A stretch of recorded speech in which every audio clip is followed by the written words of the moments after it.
I'm excited to see what the president was called to be part of these advisors.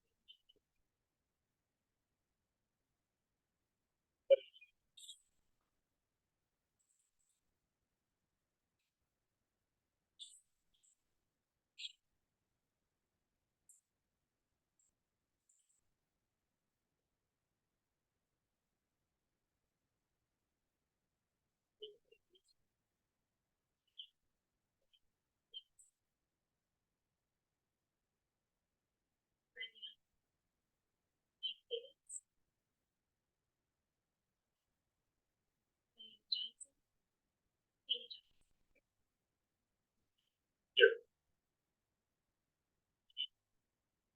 Agenda.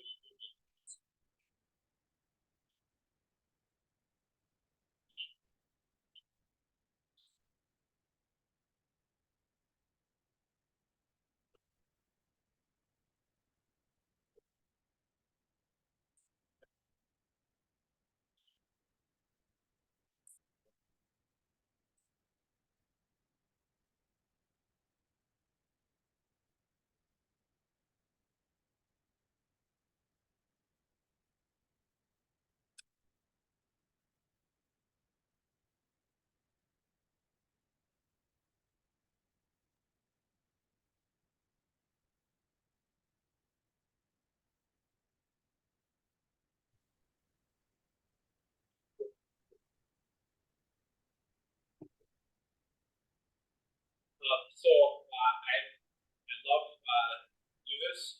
This is my second year at Game. We do have Rear Admiral Michael Schwerin. See up there in the upper left-hand corner of the screen. Rear Admiral, thank you for being here today as we honor you as the 2023 Distinguished Alumni. Thank you. So, a little bit about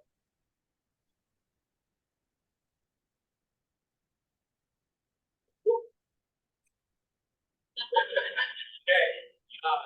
This is Michael as a WHS class of 1984 graduate.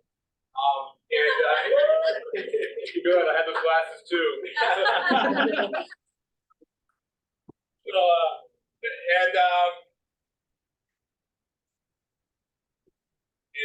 Here he is today. You see him right in the screen. He is now a rear admiral in our United States Naval Forces. And there's quite a biography of him. Just a little slow down.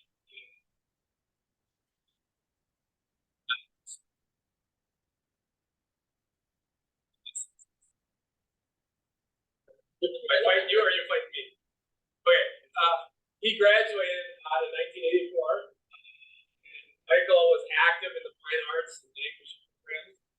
After graduation, went to Carroll College, graduated with a bachelor's of arts degree in psychology, then earned a master's of science and PhD from Southern Illinois University, and that was in applied experimental psychology specialization.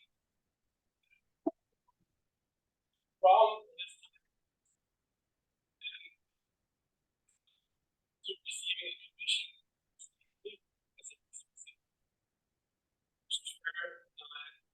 initial research focused on culture development, Navy,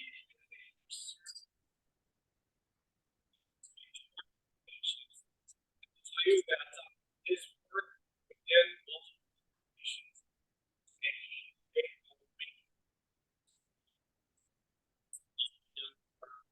for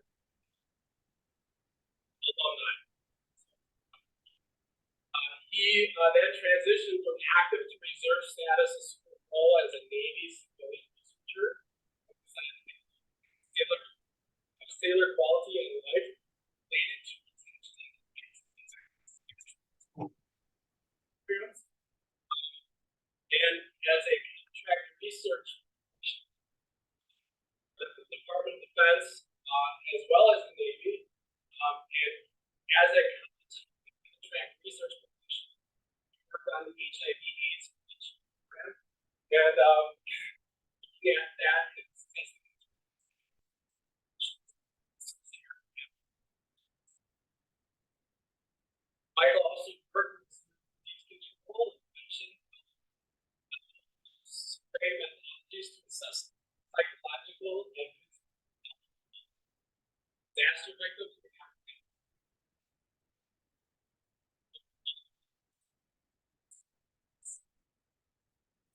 He also led work on national cancer developing innovative quality village level dosimetry. I tried practicing that many times today. If you don't know what dosimetry is, dosimetry is the study of radioactive agents, X-ray, and other things on us as either medical intervention and or levels of radiation exposure. And so he did some of that. Efforts to develop redefine instruction, the symmetry of methods and things used to estimate radiation and treatment cancer. Michael transferred into the Navy Reserve Human Resources in 2009, leading several reserve units. In 2011 and 13, he served as Navy mobilization.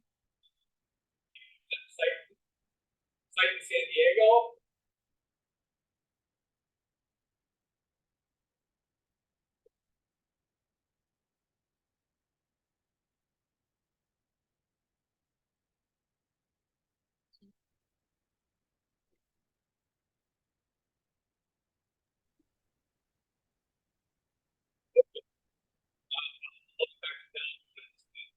San Diego, where he led his team of Paris Steelers in 2018-19. He was to defeat Africa with a combined joint task force.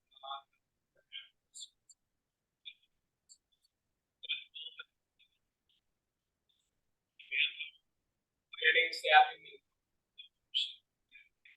U.S. and international.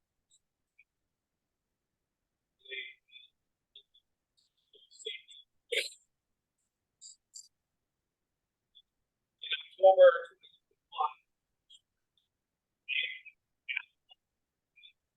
2021, Reserve Deputy Commander of the Navy Personnel Command. He now leads the U.S. Navy's Talent Management Task Force and the Reserve Human Resources Community. Current efforts include implementing a new Navy-wide online performance evaluation system for over 350,000 shore and shipboard sailors, looking at how they can develop them as better leaders. He is a prolific research author. Michael has published 21 peer-reviewed journal publications, authored 57 conference presentations, 18 governmental technical reports, 1 book chapter, and 1 edited book. Congratulations, Michael. That's a huge amount of information that you provided us. He served on the editorial board of the Journal of Child and Adolescent Substance Abuse and associate editor of Military Psychology. And he also was recognized in 2016 as a fellow American Psychological Association. And to top all that, he is now going to be one of our very own distinguished alumni. Congratulations, Rear Admiral Derek.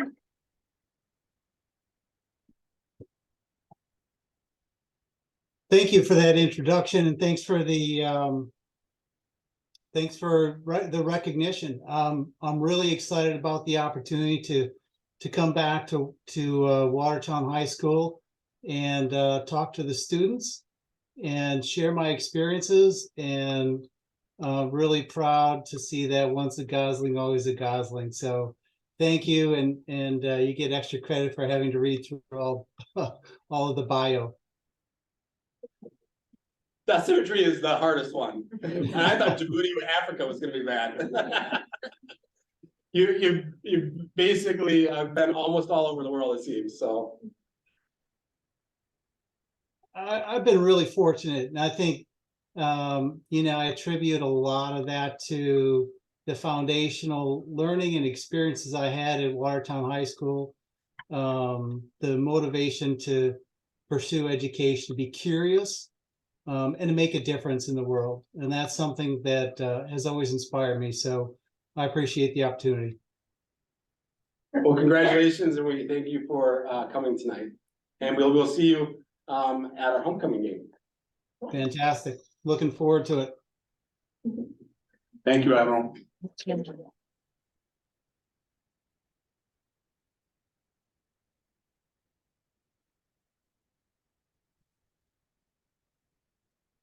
All right, this brings us to public input. This is one of the 2 times on the agenda where members of the public may address the board. Ask you to please step up to the podium when recognized, give your name and address for the record, and keep your remarks brief. I'd also like to first suggest, guessing a number of you have similar things to say. If there was somebody else that more or less said what you said, maybe you can just keep your remarks to what they said. All right, who would like to be recognized first?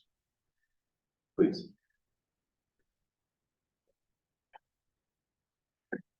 My name is Wendy Pliska. I reside at 809 Field Crest Court in Watertown.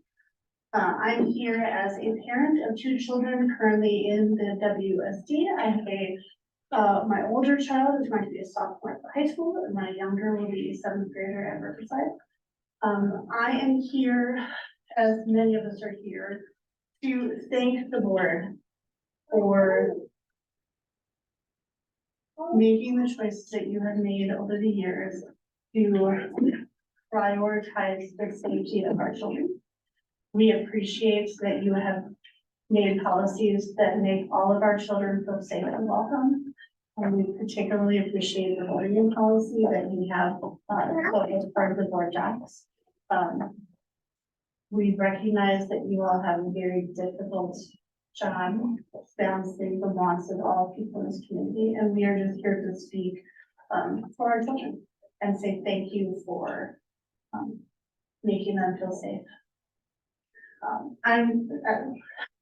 Don't worry, Tony, we are not all speaking. Because we are not all speaking, I would ask that everyone who is here in the audience to support our LGBTQ students in our schools K-12. Could you please just hand? Thank you. So once again, we appreciate you. We thank you. Please keep making our schools a safe place for all of our children. All right, thank you. Who would like to speak next? Please. We have some references, if you could have them. Hi, my name is Diane Tooley. I live on Division Street. I've been in Watertown 40 years. I've owned my house for almost 30. My 43-year-old daughter went to Watertown School District. And when discussion of sensitive topics come up, I think we can all agree that truths matter. There are some in the school district who instead prescribe to the latest fad, sharing unfounded and untrue conspiracy theories. One such false piece of information is any link whatsoever to pedophiles and drag queens. The American Psychological Association, to name just one reputable source, states clearly that 95% of all pedophiles are heterosexual white males in their 30s.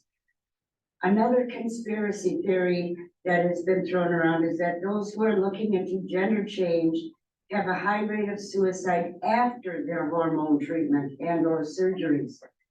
The truth is that suicides are very common when transgender people don't get the counseling, psychological, or medical assistance they need. From Mayo Clinic, if gender dysphoria impairs the ability to function at school or work, the result may be school dropout or unemployment. Relationship difficulties are common. Anxiety, depression, self-harm, eating disorders, substance misuse, and other problems can occur. Adolescents and adults with gender dysphoria without gender affirming treatment might be at risk of or thinking about attempting suicide. The Watertown School District has on most printed materials a sentence at the bottom of correspondence, calendars, letterheads, etc. that reads, "Excellence for all. It's the Watertown way." I'd like to look at the word all. According to the Merriam-Webster dictionary, the definition of all is every member or individual component of all means all, straight, gay, transgender, all should expect the same opportunities and support. All should feel safe in the school environment. Referring to the school district's annual notices publication, the non-discrimination policy specifically states no person that may be denied admission to any public school in the WUSD or be denied participation in, be denied the benefits of, or be discriminated against in any career or technical education, co-curricular, student services, recreational, or other programs or activities because of the student's sex, race, religion, color, national origin, ancestry, creed, pregnancy, marital or parental status, sexual orientation, or physical, mental, or emotional, or learning disability or handicap. In regards to any proposed book banning, the dictator Adolf Hitler did that, and we know how that ended. The numerous families I've talked to are against book banning in the Watertown School District. In closing, LGBTQ people have always been here and will always be here. You are not going to change anyone by banning books or by taking away flags. We're not going anywhere. Thank you very much for keeping our children safe. All right, thank you. Please. Who would like to be recognized next?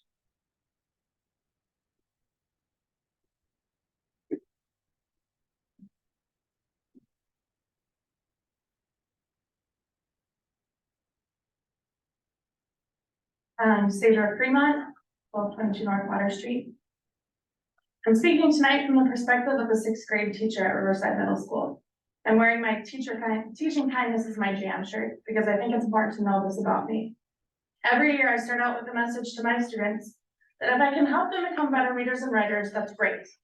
But if I can help them become better humans, that's what it's really all about. That is why I do the job I do. I tell them this because I know that learning means taking risks. It means looking silly in front of our peers.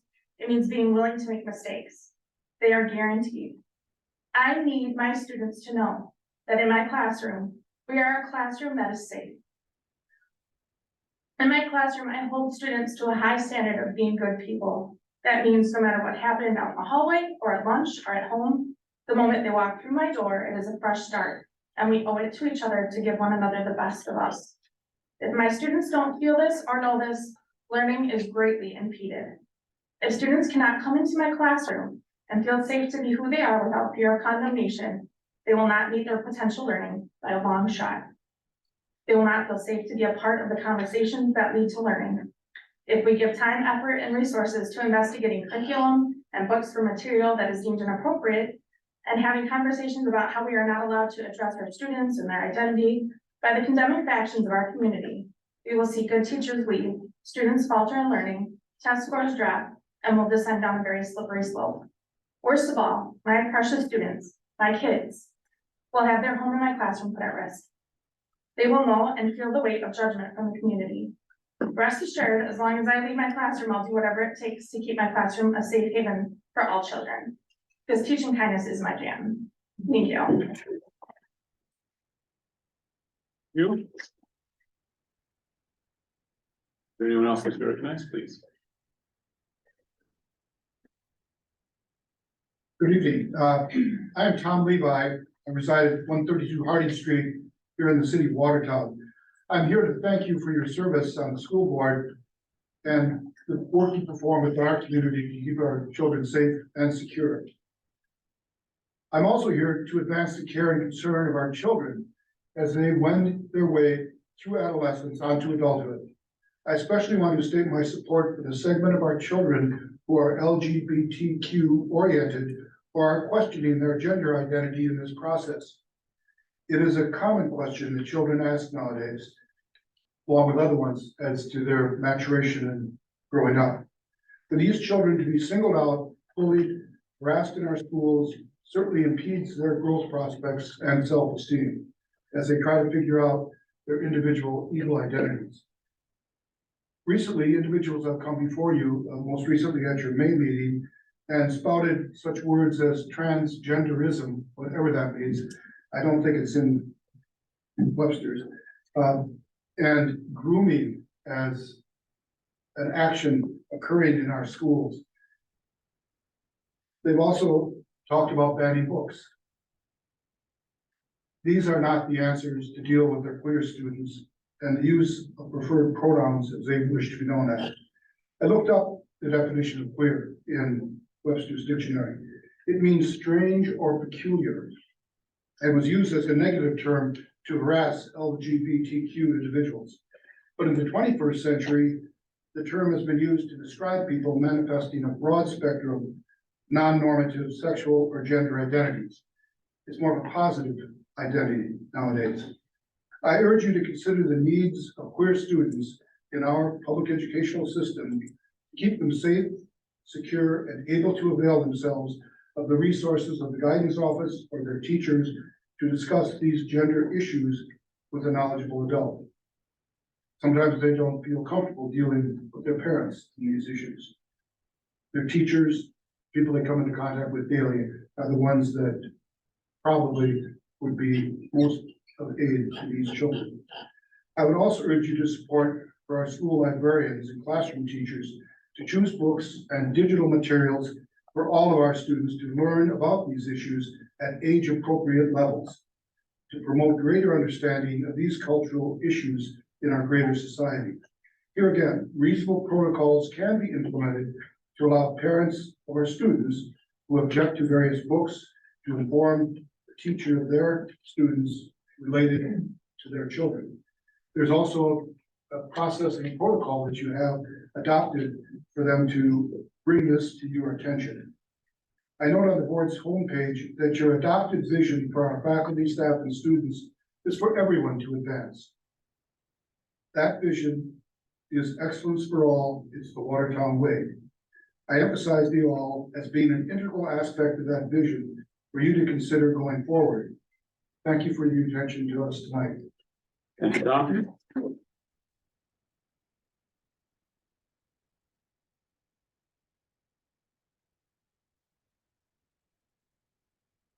Hey, everybody. Thanks for hanging in with all of us. We appreciate it. My name is Charity Chandler. I live at 105 Oakville Court here in Watertown. By day, I'm Dr. Charity Chandler. I have my PhD in educational leadership and policy. So I love school boards and I love being in educational environments. My day job is a director of diversity, equity, and inclusion for a company where I represent 100,000 employees across the United States. For me, we've had colleagues talking about the Watertown way and the mission of the school district, and these are all things you know. I think for me, what's interesting to find is that if you look at UCLA Williams Institute, they state as many as 5% of students under the age of 20 identify as non-binary or transgender, and the Trevor Project puts that number at about 26%. So if we take a look at what that means for a district, we have 165 to 857 students who identify in this community. To put that against the US News and World Report statistics, that's 4.3% of students in our district identify as people with disabilities. And so when we look at the resources that we allocate in these communities, it's important for us to consider what that potential balance could be. And it's easy for me to let emotion as a member of the LGBT+ community come into it. But in my day job, I say data trumps opinion every day. You can't fight numbers. Listen, which is an organization, found that 75% of trans youth feel unsafe in schools, and 59% have been denied access to restrooms consistent with their identity. So we can take a look at that. We can take a look at the Trevor Project report where LGBTQ+ youth people or young people reported that the following would be helpful for people in their lives to know more about. 82% responded support and acceptance. So when we're looking at resources that are available to our students, whether it be in libraries, in our classrooms, this is what students in our district want the people in their lives to know, how to support. Gender identity is 78%, pronouns are 74%, and creating safe spaces are 68%. So we talk about the mission, we talk about how we align it with data points. My question becomes, how do we become part of the solution? And you've been doing that as school board members. I'm a 1996 grad. I went through St. Bernard's Elementary School, Riverside Middle School, and then Watertown High School. In my freshman year, we read Romeo and Juliet. And the takeaway for me is you had two areas divided. And what did it do? It affected the kids. And so I think we're all aligned that what matters the most is the students. You heard it last month. You're hearing it from everybody here. And I know that's why you stepped into these roles and ran for these offices, is to look at what it means for the kids. So from my day job perspective, what I look at is, are there safe space identification programs? Is there a way that we can work where kids know that they can go and have a leader that they can talk to in a safe space? When I was at the high school for some of the recent music programs, I saw the anti-bullying posters. I think a big key to that being successful is how are we as teachers, administration, community members creating trust with those students? So if that something gets raised, they know that they're being heard and they know that something's going to be done in order to protect them. What are we looking at from an infrastructure perspective? We talk about restrooms, we talk about locker room facilities and things like that. That might be something that seems early for us to consider. But in the past 5 years, that statistic for number of students who identify as non-binary or trans has doubled in 5 years. And that trend is likely to continue, so it's important for us to consider. And then finally, I would raise my hand to volunteer to say, if you want to form a DE&I subcommittee as part of the school board, I'd be happy to participate in what that looks like. I care about this community, I care about the students. I am not a parent, but I think it's really important for me as a community member to know that those students who graduate here, hopefully we can keep them here. We can avoid that Wisconsin brain drain we've heard about for years and keep them in our communities, reinvesting in the businesses here. So thank you very much for your time. Thank you. Is there anyone else that you recognize? Oh my goodness, so many people. All right, hi everybody, I'm Molly Copleen. I live in, where do I live? Oh, Hospital Drive. First, I want to thank all the librarians and teachers in the WUSD who support their students' ability to explore the world through books. Very important in Watertown, as well as their right to read without any judgment. Studies show how vital reading is, whether it's the ACT, going into college, but increased vocabulary, comprehension, and to increase their empathy skills. So thank you for helping our students find joy and perhaps themselves in reading. And I support and encourage this board to continue any action that protects students' right to read.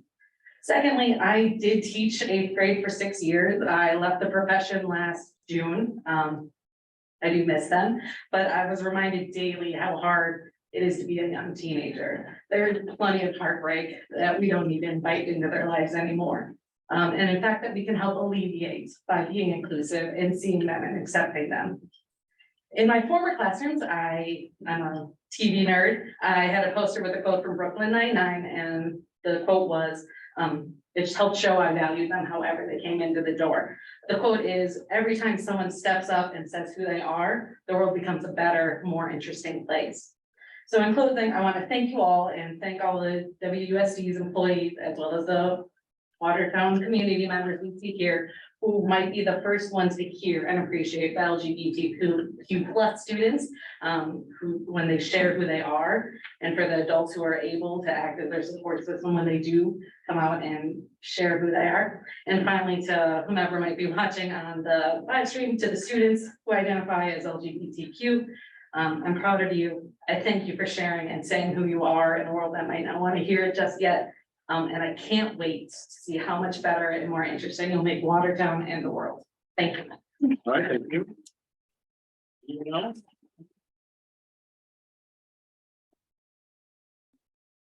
Hi. Hello, Watertown Unified School District Board of Education. I'm Jennifer Bakke. I live at 117 River Lawn Avenue here in Watertown, zip code 53094. I am a former school board member, a Watertown resident since 1985, and the proud parent of 2 Watertown Unified School District graduates. I've always been, and I remain, proud of the Watertown School District vision, excellence for all. I am here tonight to thank you for your individual leadership and your effective collective governance that makes the Watertown Unified School District safe and welcoming for all, including our LGBTQ plus students and staff. I also want to thank you for trusting the district's faculty and staff to choose the best books for our students. You see, I firmly believe that access to a wide variety of educational materials makes our children, as well as all of us, better critical thinkers and citizens of our perfectly imperfect yet amazing United States of America. Thank you. Jennifer? Anything else?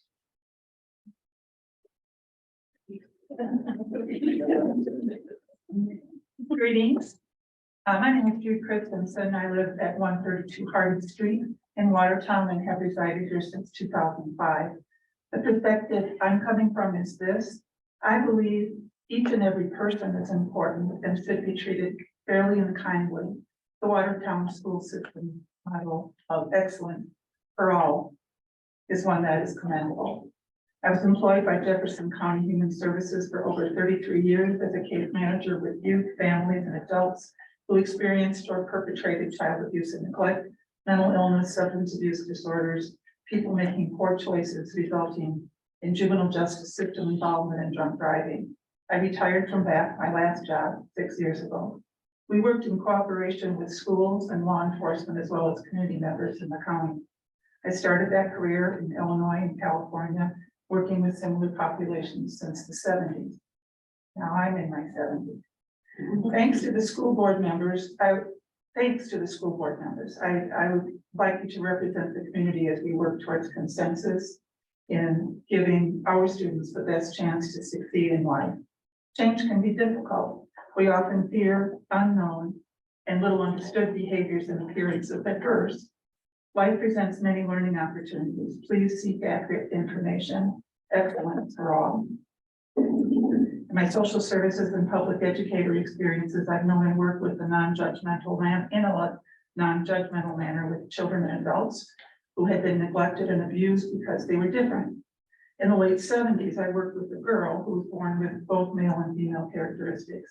I also worked with a woman who had put her baby up for adoption when she was very young. She at that time had a judgmental attitude for homosexuals, due in part to her rigid religious beliefs. When her grown child found her, she learned he was gay. How does one resolve that? I'm not an expert, but I'm a lifelong learner. My career experience led to attempts to stay current by educating myself with well-researched and evidence-based information. I urge you to continue to educate yourselves as well. Excellence for all. Thank you. Thank you. A few more. Just a couple. Hello, Robin Kangas. I don't have a speech prepared, which I probably should have, but I'd just like to say that I also have graduated from the high school in 2013, I believe. I have a young child, she's 2 years old, and I'm also a transgender. I would like to see my child grow up in a community where she is not going to be bullied or harassed because of who I am. And I know there are a lot of LGBTQ people my age who are also having children. I have several friends who have children and they would love to stay in this community. They just need the support. When I went to the high school, it was my safe space, my refugee. I was where I felt comfortable because I didn't have the support at home, but there were several teachers there who made me feel comfortable to be able to be who I was, even if I couldn't be that at home. I want students who are currently going to WHS, the middle school, any of the grade schools, to feel like they can go to their teachers for any problems that they have. If they don't feel the support, they're not going to, and then things won't get caught, and who knows what will happen with them. I could go into my history of mental health and self-harm and all of that, but I don't think that is necessary for this meeting. I just want to remind people that the community is growing because the LGBTQ community is growing because it's becoming more acceptable to be able to show who you are outward. It's not that there's all of a sudden 15-20% of people who are queer. It's that they were always there. They just didn't feel comfortable coming out. I didn't come out as trans until 2 years ago because I didn't feel comfortable. I have about 5 friends that I met in high school at WHS who also came out as trans after they graduated because they didn't feel comfortable when they went to school. I want kids to feel comfortable to be able to do that so that they don't have to wait until they're adults to be able to feel themselves.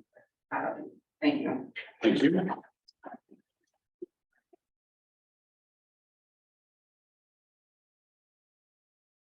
I'm Jake Johnson. I live at 209 Monterey Street, and I'm here on a little bit of a different note. I'm here to talk about math. So get excited. I'm a junior at was a junior at Watertown High School, and I stand before you today with a pretty simple message. I want you to give me and my classmates hope on our journey for an equal education. Since our beginnings in middle school, we were promised a path on our math adventure that would last us until we graduated. We were all very excited as we were one of the first groups with the opportunity to take advanced math at RMS in 8th grade, rather than being bused to the high school as previous students had before us. We followed this path to gain college credits and set us ahead of our peers, which would lead to long-term career success. All of this was promised by WHS as they had laid out the classes that we would be able to take in our coming years. All had gone great until Watertown High School had revoked their continuation of the in-person class of AP Calculus BC. This is the final and most important cornerstone to our high school math career. This is what lets us stand out in college applications, scholarship opportunities, and oftentimes give us first access in choosing classes in college.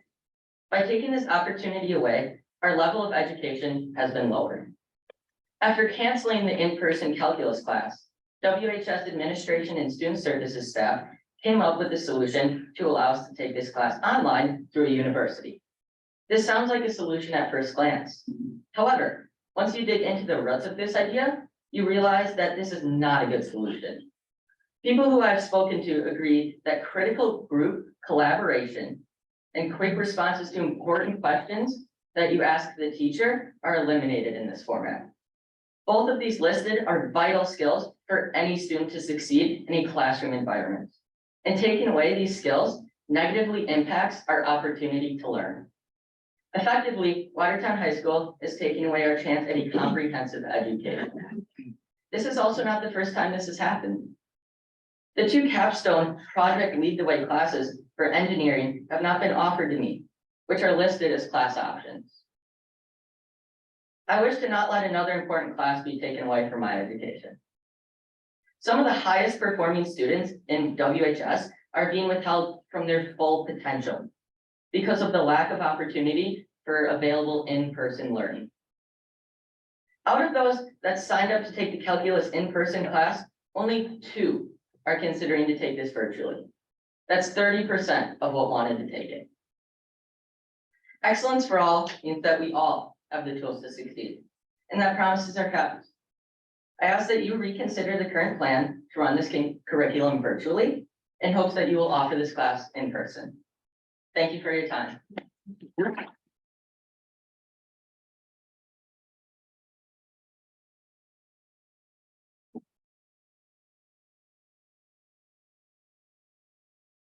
Michelle Stewart, 1403 Schuman Drive. I'm gonna piggyback off him. That is not the only AP class that is not being run. There are AP classes that are also being done independently, and the kids are not happy about that at all. So, back to what I was gonna say. Or in addition to. Yes, so I am glad that you are not considering banning books. It's a discriminatory practice that is pushing censorship. It actually goes against the Wisconsin English standards, which reads, and I quote, reading and comprehending a variety of complex literary and informational texts for many purposes, including enjoyment, including texts that reflect one's own experiences and experiences of others. So if you do decide to go down that route, you're actually going against the teaching standards that is taught K-12 in the entire state. The College Board, which does AP classes, has a very clear stance against banning books. They have pretty much said we don't allow it. And it's not just books, it's ideas as well. So I know that APUSH has certain topics that deal with fighting that LGBTQ has had to gain the rights that they do. You can't really ban that because then you can't run the class. And that goes with the AP Lit and AP Lang classes as well. I did look up the YRBS results for Jefferson County, which includes Watertown, because it doesn't break it down publicly by school. The sense of belonging for LGBTQ is 32%. People that are not, it's 64%. That is a very large gap. And studies show those kids that feel like they belong in the school succeed more. Bullied, 44% for LGBTQ, 23% for those that do not identify that way. Mental health concerns is a very large gap, with 91% of LGBTQ saying that they have mental health issues versus only 50% of those that do not identify. One of the gaps that I feel is actually a really good gap that we have, it's small, is having a teacher to talk to. 64% for LGBTQ and 70% for those that do not identify that way. So thank you, teachers that are here to help support. The kids notice. So it would be detrimental to their education and their own well-being if we do book bans. Thank you.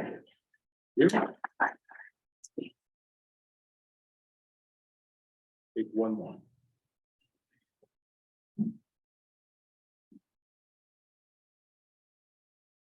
My name is Ryan Rule. I live in 1400 Post Road, Fitchburg. So I drove an hour to be here today to help support my sister, my family, and all the friends and people who are here in this room. First thing, I also want to piggyback on the guy who said stuff about calculus. As someone who works in the engineering world, math is very, very important and the backbone of America and our electrical system. I also did some schooling online in college, and it is definitely not the same to have in-person classes if you can at all possible. It really, really helps. And online classes do it. Anyway, to the main item. As someone who grew up and struggled with a queer identity and still is learning about it to this day, the biggest issue for me in middle and high school was a lack of resources. I didn't know what was normal as a kid. I still don't know what's normal. And I know that other kids lack that information too. Having access to books and literature that show you that you are not alone and that you are an accepted and valued member of your school and community is something extremely valuable. Even though I do not live in Watertown, I want to live here someday to be by my family. And I care about my nephews and my future children who want to go to the school district. And I want to make sure that no matter the avenue of life that they choose, and who they choose to be, that they are accepted and know that they are valued and not strange or different, and they don't have to be bullied or disrespected for who they are. So, yeah, thank you.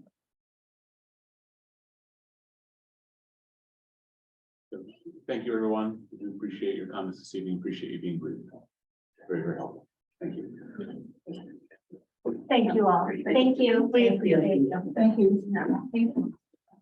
All right, we'll move on to, if there's no one else online. All right, we'll move on to announcements and recognition / communication. Are there any other items to address for that this evening? No. All right, then we'll move to strategic discussion. The first item up is athletic and activities update. Check out. Right. I think Tyler's gonna work on a couple slides there. You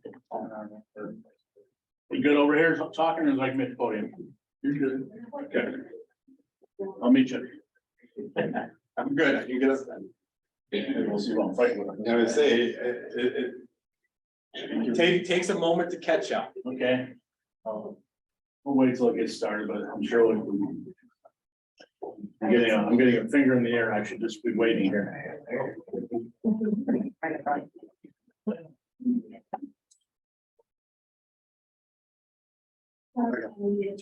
Yeah. And I'm fine doing without the slide, it wouldn't make any difference to me. Okay, just talking, we'll go through a bunch of things here. First of all, our athletic department is far from a one-person operation. Kelly Piasecki and I have been in the same positions together, working for 7 years. And, working together, and I think collectively we make a pretty good team. I greatly value her knowledge, her experience, and the cooperation level we have together. There's a bunch of benefits, or maybe I jumped the gun here. Well, I guess we're going with every single thing here. We're gonna throw them all up on the screen at once. I think I am. Okay, and I think it's pretty well known that when people are involved in activities, clubs, athletics, whatever it may be, these things I talk about the benefits of participation, being in school, doing well in school, maybe possibly doing better, feeling better about yourself, making friends, and just, I guess, as much as anything, improving the experience of the high school environment as well. Talk about conflict resolution, learning how to handle things when they don't go perfectly as planned.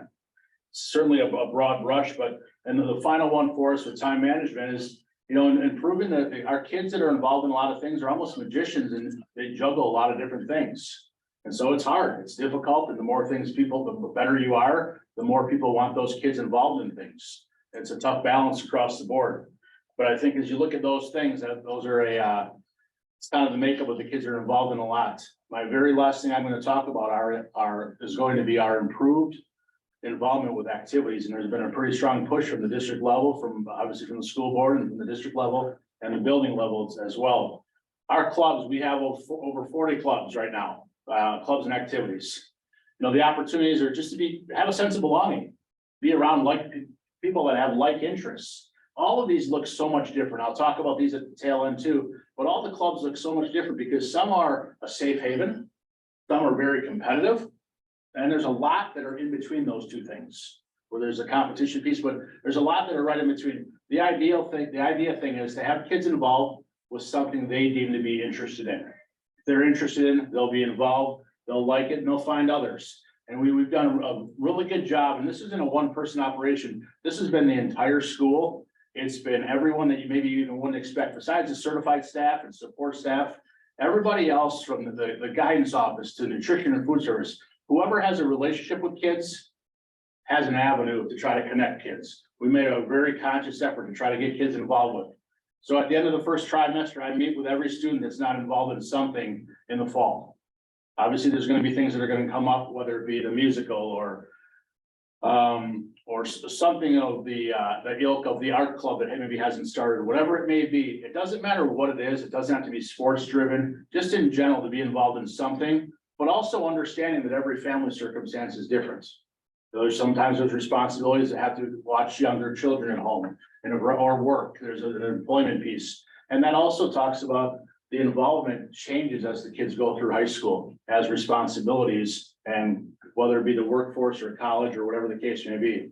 And I want to finish this slide up just talking about the advisors. There's a lot of, if the advisors aren't there, the clubs and the activities don't take place. They make a valiant effort to do this above and beyond the regular school day. And in doing so, there's a lot of sacrifices people make for the benefits of other children. So I certainly want to applaud them for that, because that's obviously very important.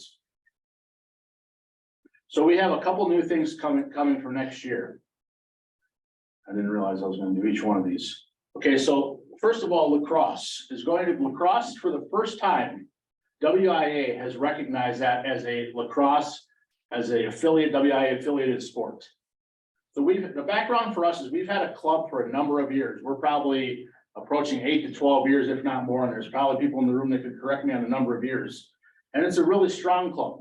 We've gone through a variation of the girls being varsity some years, being JV, and the boys being JV, being varsity.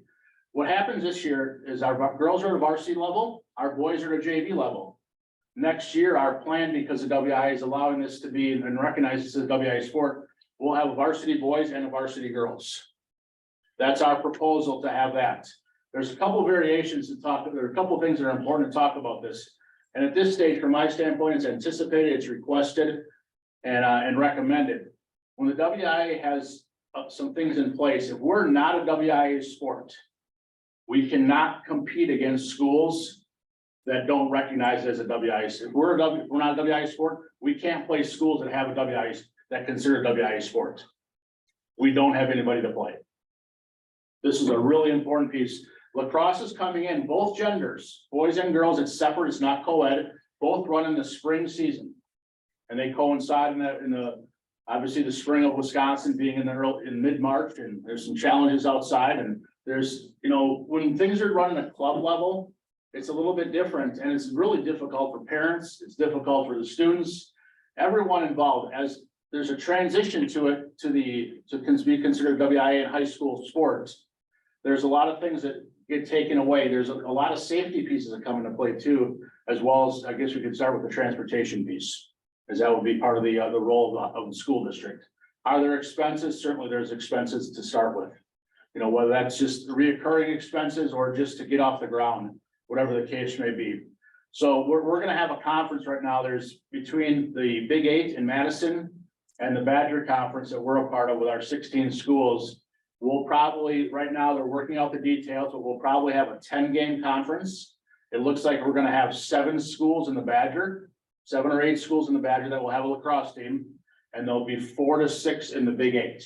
And that will make up our conference. And that's the same as anything else. It goes from postseason with regionals or sectionals, the tournament series. It'll go to the same thing with all conference, a conference commissioner to determine the schedule, help with officials and things like that.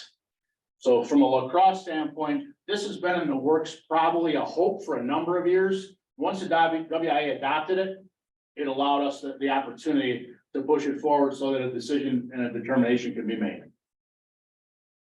Continuing on, so now something that's a little bit different because it looks different is esports. Esports is a lot more popular at the collegiate level and more well-known than the high school level. So there's a number of scholarships that are available through the esport world.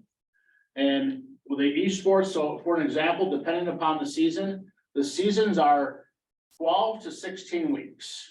So they're long seasons. It's fall, winter, and spring, and it's all 3 seasons. And they have a variation on each season, whether that's going to be 4-on-4 or what the format's going to be, who the competition is. And that's fluctuating. That's kind of a hard thing for people to understand because it looks so different because of the letter E in there and then being a sport. People have a hard time understanding how is that a sport necessarily. The practices take place after school. We have a lab up we're transitioning, we will be transitioning from a club to a high school sport as well. We have a lab in the facilities and I could, in the back of the library. And so there's certainly an opportunity there. There's a lot for us to learn. We have some people involved in the district at the high school level and the district level that have a lot of experience with it. Esports are new for me. I mean, for all of us that are, anyone's near my age, I mean, we're not playing Miss Pac-Man or Donkey Kong. Okay, when I went up there the first time and asked them that, they kind of chuckled at me. But it's just, it's not something that exists. So when you look at this, the big thing to say is there's only 1 student. There's 20 kids on the team this year, and it's co-ed. There's 1 female and 19 male. So we have some work to do to try to communicate that out and get messaging out to make sure that everybody feels welcome as well. We have a few kids from each gender that tried it, didn't like it, went back. Whatever the case is, it's going to be, what personal interests are and their own follow through. But what I want to point out is we've only had 1 student last year that played another sport. So this is like the niche, and this is like the sense of belonging from a school. I don't understand these sports. I had to get the things on my head and talk to people and figure it out and ask questions and look. I don't claim to be an expert on this, but I'll tell you, our kids are involved and our kids, their grade points went up. We kept track of the kids that were in the club. We had nudging because now you have your thumb a little bit because there's expectations and it goes with the beginning part. But when the kids are involved in things, they're going to do better in school and not just academics, but all areas as well. I guess the piece there to say is we just have to I just suggest that we have to get past the point that it looks different because it's something that's non-traditional. Let me ask you a question there, Jamie. With the esports team, are we holding them to the same academic standards as we are with the other sports? Everything. It would be everything as a high school sport. Yes, absolutely. And that's one of the things with lacrosse we did too, is as we get ready close to transitioning, we made sure there was a great level of communication on how that's going to look. when things transition from an eligibility standpoint as well. Tina, did you have a question? I do. Is it a WIAA recognized? No, it is not.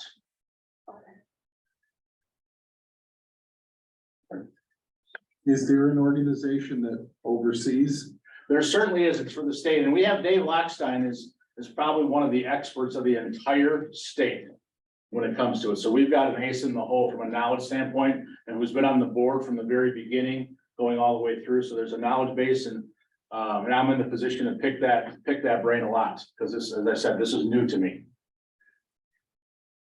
So it'll kind of set itself different, because everything else, it's a sport, is WIAA, and then we have clubs. This is gonna be a little bit of a This will crossover. This will be similar to where we have with dance and being a dance dad, where, you know, former dance dad, they fall under the WACPC. And they're not a WIAA thing, but they're still a sport and a team within where we have varsity members at the high school. It would have to be recognized in that same capacity from the letters of the organization with the WIA. It's a good question. Continuing on, the next couple slides are just a little talk about participation for both genders. This one talks about the females. Next one talks about the males. There was a slight increase from last year in all 3 seasons for the girls. Not an excessive amount or anything like that. While the males had 1 less in the fall, I'm just gonna go through both of them while they're up there, before we put it up there. And there was a slight increase in the winter and a slight decrease in the spring. So our numbers are pretty well consistent. We really make a conscious effort, just with the same thing with the clubs and activities of recruiting and have kids being a part of things that they like, that they're a part of. Obviously, things as you go up the ladder in terms of competition level at the varsity, that can differ a little bit too. So just gonna leave the male one up there just for a few seconds for you to see as well. Can you go back to the female one there, James? Sure. So there's a precipitous decline in from 2017-18 through on up for the females here. What was the differentiation there? Depending upon the year, we don't want to put everything on the spring of 2020. Well, this was prior to But that. I think it's just a little ebb and flow, and it's when the parents are involved with the youth programs for those specific kids that those kids are involved with. So, you know, you look at the winter and there's not as many opportunities for girls in winter sports wise. You know, just a few that's there. So I look at just recently from last year, and I'm glad we have access to this data, not just dating back a year or a season. You know, so it certainly allows we're good to move to the next one? Yeah. Okay. You know, I'm glad we get a chance to do that. You can see there's some things that are the same, some things differ a little bit. Sometimes it's you know, we go through different ebbs and flows where people are involved in club sports. And they might be a little bit more skilled and play that sport a little more often away from the high school venue as well. So there's a lot of things that come into play that way. It doesn't mean it's everybody. Sometimes there's a lack of interest. There's a number of reasons. But we've stayed pretty much overall numbers pretty close to the recent past.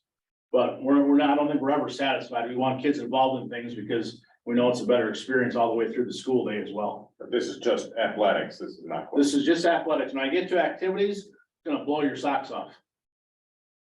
Okay, but I gotta kind of hustle along here.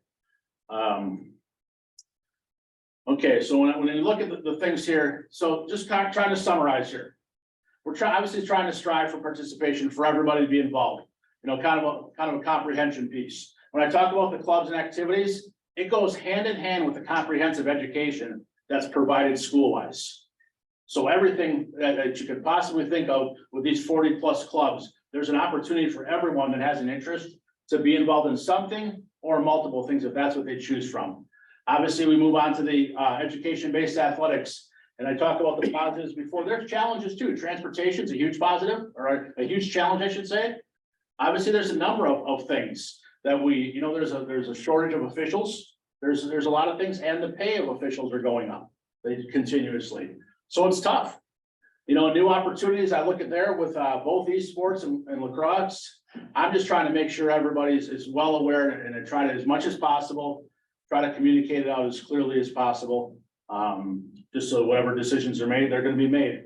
In terms of our community here, we're fortunate. It doesn't matter if it's clubs, activities, athletics, whether it's a board, whether it's business leaders, whether it's community leaders, whoever the case is, there's a lot of support for our students. And we have a lot of good students, so whatever they're involved with, people buy into and support. Because it runs the gamut all across the board, because people are gonna be interested in what their kids are interested in. So one of the things I say, you know, our community, when it comes to things like this, of being involved in supporting, it's pretty darn special. And it's much different from a lot of other places. You know, I've been here 18 years, both working and living in the community. And I say, before I ask for any questions, I always say to myself, before we start something else, we try to keep the kids' interested the best as at the forefront of everything else. And I guess I always finish with, why not Watertown? Any questions? You alluded to showing numbers about activities. Oh, I was gonna wait till after the questions, but I couldn't get it in time. So we made a conscious effort in every grade level. So I'm gonna go to the graduating class, we could say of, the 2023 kids, we started at 59% of kids with no activities. Now this year, we're at 54% total participation rate for that grade level. I'll have a handout for you, so I'll give everybody when I'm done. Across the board, everything has gone up.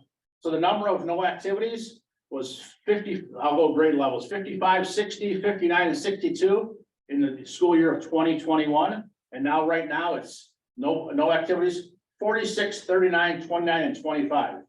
So I'll finish with this, the current participation rate of our kids in high school, 23, graduating 23 through 26.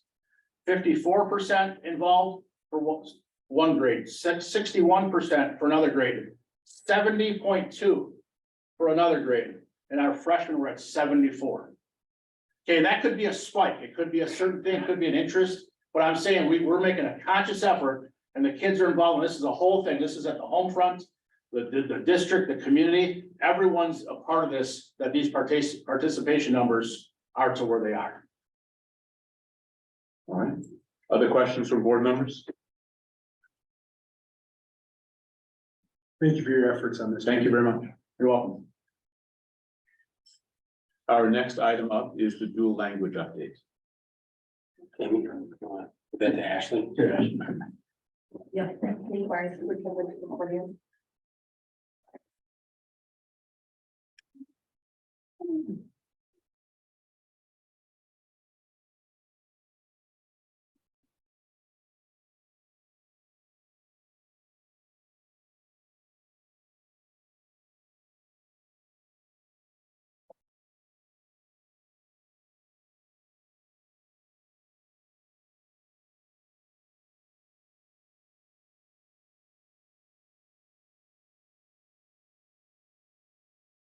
Good to go? Okay. So I'm Ashley Pyrick, and I am going to be giving a brief dual language update for our program 4K through 10th grade. So I'm going to start with some celebrations. We have increased our enrollment in our dual language program. So prior to this past school year, we had one section of dual language at Schurz. This last year, we increased to 2 sections of dual language kindergarten, and those 2 sections will continue through all the way through 12th grade. And so our numbers for this coming school year are also looking really great. We have 38 students enrolled for kindergarten this year. 40 would be our max. So we're leaving a little leeway because we know that sometimes we have newcomers or new families to the district. And we want to make sure that we have a little space if families would decide to opt into our program. Also, in general, across our district, newcomers who are arriving in our district are opting into our dual language program because it's best serving their students' needs. This year also was very exciting because the district received bilingual bicultural funding from the state for the very first time. And hopefully that will be something that will continue to come back and return to our district. We also, as a district, participated in the DPI Immigrant Children and Youth Grant. We participated with 4 other districts through CISA 2. And with that grant, we were able to get some multicultural texts in all of our school libraries. We worked on a newcomer handbook that will be available for staff in the fall. And we were able to participate in interpretation translation network with some of our professionals, which was really nice. And then also our very first cohort of dual language students are now at WHS and will be in 10th grade this coming school year. So that's a huge celebration as well. Some changes for this coming school year. So as I mentioned earlier, we will have 2 sections of dual language for kindergarten and now first grade, and that will continue on up as the years progress. At RMS, previously students were in a ELA SLA class and then a science social studies class together as a cohort. This year we are transitioning to our dual students will be integrated with all of our other ELA classes, and they will have a trimester of science, which will be completely in Spanish, social studies, and then Spanish language arts will be its own class that will run for a trimester length of time. And then at the high school, we will be offering for freshmen Spanish language arts and biology, and then for our 10th graders, we will have AP Spanish language and culture and Latin American history for them. So my understanding, that's right, RMS, we're putting an odd, I mean, trimesters aren't at RMS, they're at high school. You're putting an odd trimester So scenario. it's a unique format that we used. We went down one teacher. So we previously had 2 teachers at RMS teaching dual language. One of those was shared between RMS and WHS. So with that staffing shift, we had to get really creative in how we were going to offer classes for our dual language students without limiting opportunities for other classes for them to take. And so this was the solution that we came up with.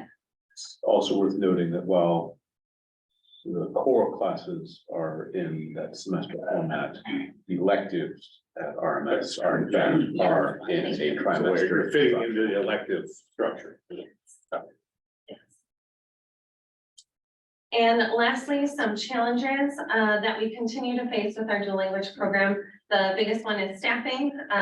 We currently have 2 dual language positions that are currently open for this coming school year. It is very challenging to find staff members who have these unique qualifications and skills.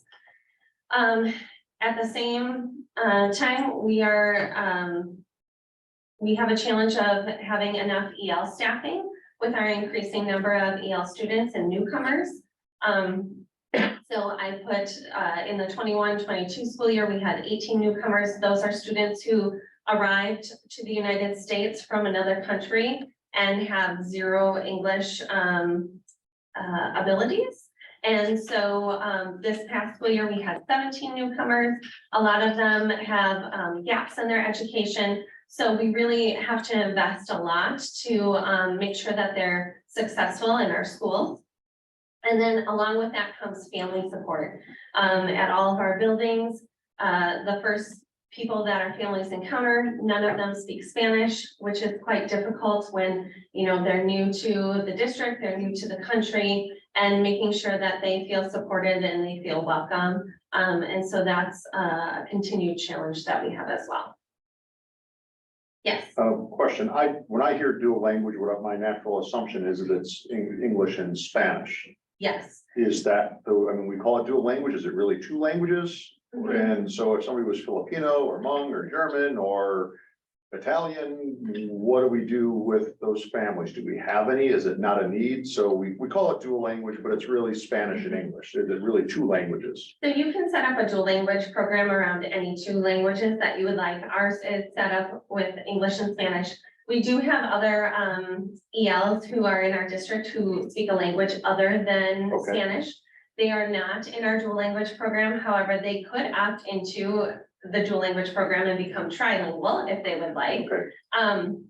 So for those students, we're providing integrated ESL support. So that's where the ELL staff comes in. We push into the regular classrooms and provide supports and scaffolds as needed to ensure that they're being successful as well. Okay, thank you. Any other questions? Other questions from board members? Do you have any approximate statistics on what the students in the dual language that have Spanish at home versus English at home?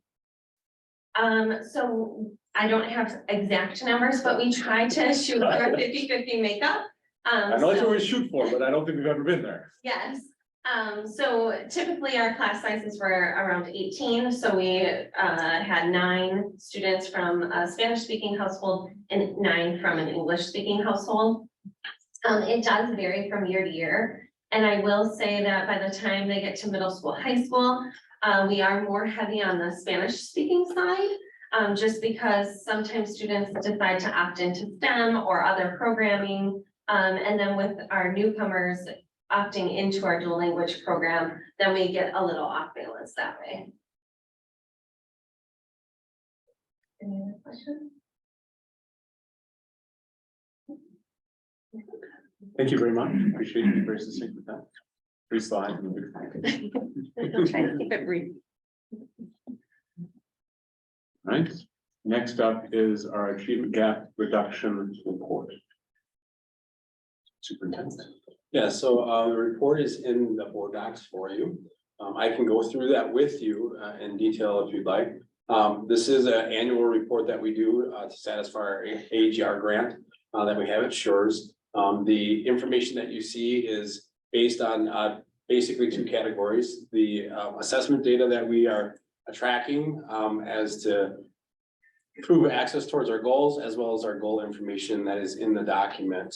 So that is there for you. Should you have any questions, I'm here to answer them for you. So as a quick background on this, so long ago, we chose to join a state level program to provide some additional funding for additional staffing at an elementary level. We decided to locate this program at one particular building. And so as a part of that funding program at the state level, every year we had to prepare a report that we send to the state that says, here's what we've done to get the results that are expected from this program. Again, that program is intended to help prop up results for certain target populations. So that's why it has the complex names and all the acronyms, because of course it's a state program, and what would state program would be without acronyms, and I had to look them all up. so that's the origin of this. Again, it's just a little extra funding to get to help lower class sizes at one particular building. I guarantee you the P in PALS was never, my first guess was not gonna be something that started with the word phonetic. But that's what it is, isn't it? Phonemic. Phonemic, thank you. Right out of Yosemite. And it shifted from something. The symmetry. Yeah, or whatever, 3-4 years ago. Yeah, there was different names. It was, yeah. Yeah, it was the SAGE program. Yeah, the SAGE. Yeah, yeah. There you go. Yeah. Jared, if you were to qualify this overall, I looked through the numbers and I tried to do cohorts. I tried to just mentally track it. Looks like most of these numbers are going up or at least in a positive direction. How would you? I would not classify this as, where's the wins here? Where are the opportunities? So there's some wins, there's some opportunities, and there's some mixed messaging, and I'll clarify each of those. Thank you. We do have some definite wins, and you can see where if you're taking a look at the beginning of the year fall to end of year data. There's many places where that data is showing improvement. There are some places, especially at 3rd grade, where we're seeing some still struggles with that class of students. I will also tell you that when I say mixed messaging, there's 2 things that can get you in a mixed message sense. One is where you might look at the data that's in the fall being the PALS data, and the PALS data is really literacy readiness screening. Then you see in the winter time, Fontes and Pinnell literacy assessment, meaning how well can they actually perform the reading skill. So those tests are 2 different tests in the realm of one's talking about pre-reading skills and are you ready? The other one's actually measuring your reading skills. So you see this big dip, but you might think they're correlated, they're not. They're 2 different assessments, and you'll see a big dip because if we have high readiness, but we're not quite there with a reading level, that shows where the work needs to happen.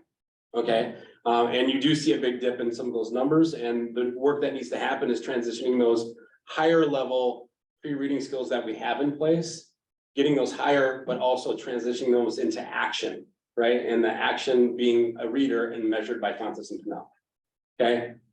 So there's that, but then also within especially our math numbers, this is the first year that we tested our students at Schurz in their home language, because we have many students there who are bilingual or are EL learners. And so we tested them in their home language to get a real accurate knowledge of where they are. And we included those numbers this year. Those numbers did make our total number go lower as anticipated, but that just highlights the extra work, like Ashley was just talking about, that we need to do for them to have access and to be able to learn those types of skills, either within their regular home language and or English language. So it does highlight that it's all there, but without somebody to help interpret that, as I'm doing now, it can get a little mixed message. Thank you. Does that help? Yep. All right, any other questions on this report? Tina, please. So on slide number 4, the far column on the right, it says progress spring semester 2022. Is this comparing data to last spring or? Yeah, so it's year-over-year data that we're trying to, AGR is the Achievement Gap Reduction Program, and so we try to measure year-over-year and how our gap is from year to year. But I mean, this is a year-old data. Yes, it's year-old data. With regard to the report, not with regard to what we do. If you asked us, you know, what we're doing right now, you would have different, but this is the report for the DPI, so Well, it's usually a year behind. Your highlights mentioned spring of 2023 in most situations, but then your summary Right. page goes to the spring of 22. That's what I'm talking about. The summary data will be different than our current data. So are you? Remember, I have two audiences here, you as a board, I was gonna say, leave it to the DPI. and then the Create a report for the report that DPI. doesn't do anything. So, yeah. So you spoke to it, and I was trying to find last year's, and I couldn't, but, I thought I recall from last year that we saw the same thing where from first to third grade, the numbers substantially dropped. Yep, so I can So address that a little versus bit too. them, you know, I guess I would assume if we're doing a good job year over year, we should see our numbers going up, Yes. because we're doing better and better. So I had this, The kids. I had this conversation by email with one of the board members who asked a similar question. Am I right that last year's looks very similar?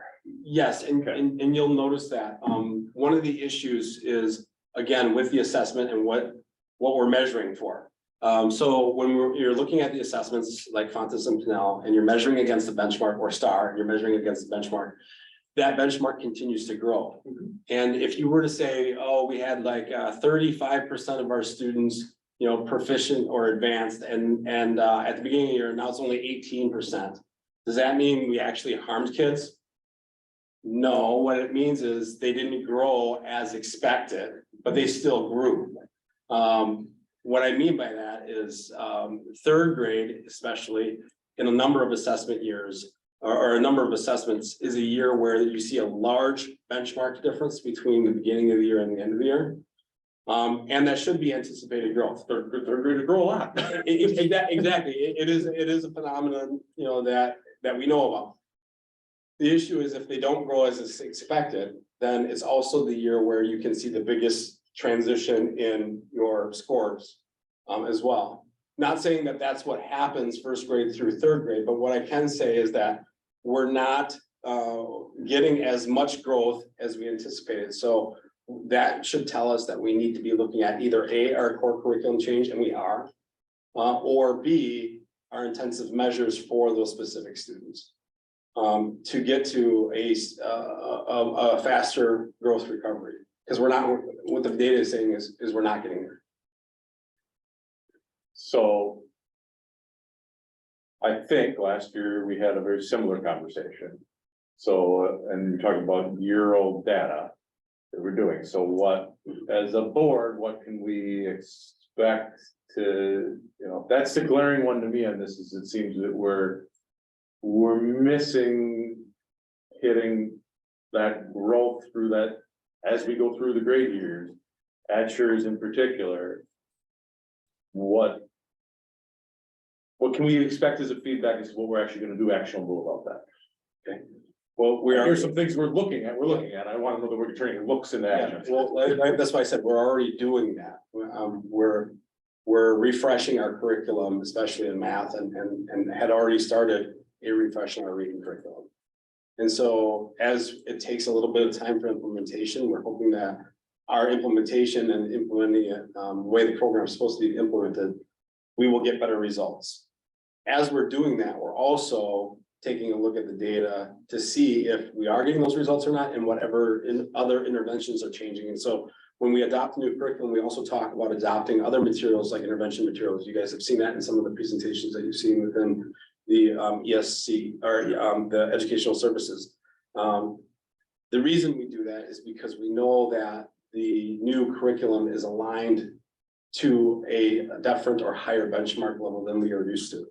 And so we're also anticipating that we're going to have more kids who are in need of intervention because it's a higher benchmark that we're trying to, or more rigor that we're trying to implement.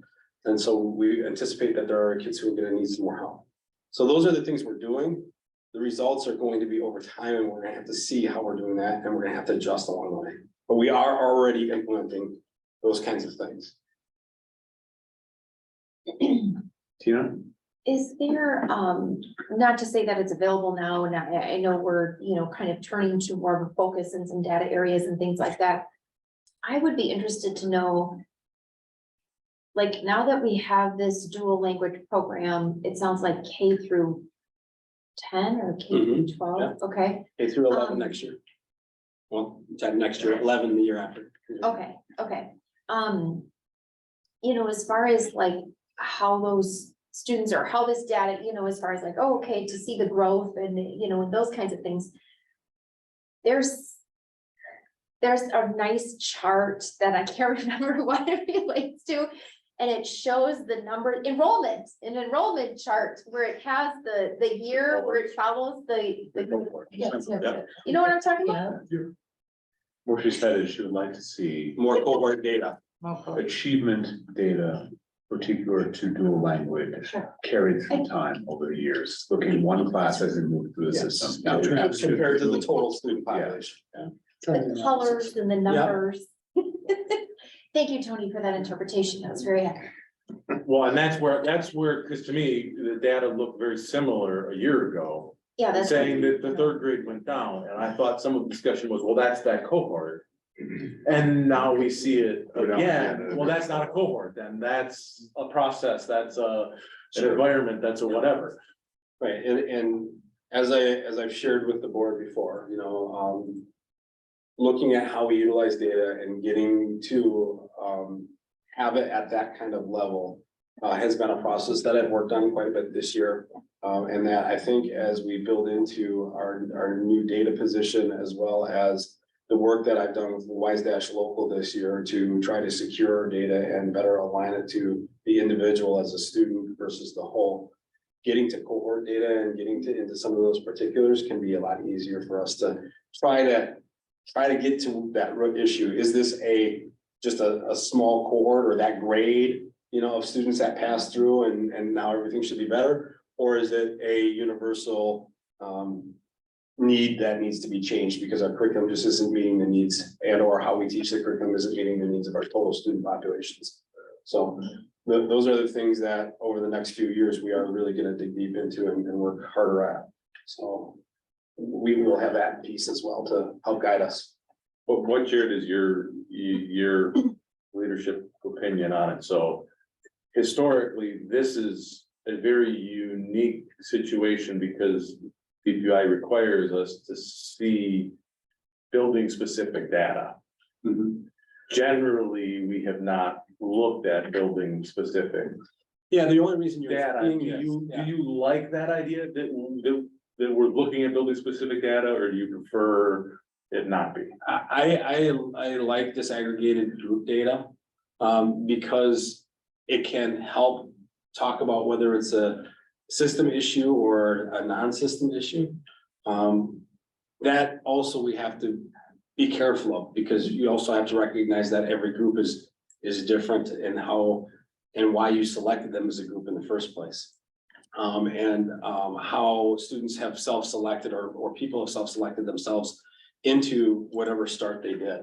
For instance, when we came here, we asked our youngest one, you know, what kind of school do you want to go to? Do you want to go to a school where you can learn more than one language? Do you want to go to, you know, just a traditional elementary school? Do you want to go to one that, you know, talks about, you know, things like, you know, mental health and emotional health and all those kinds of things? Or do you want to go to a STEM school, or do you want to go to an ag type school where you learn about plants and, you know, biodiversity and that kind of stuff?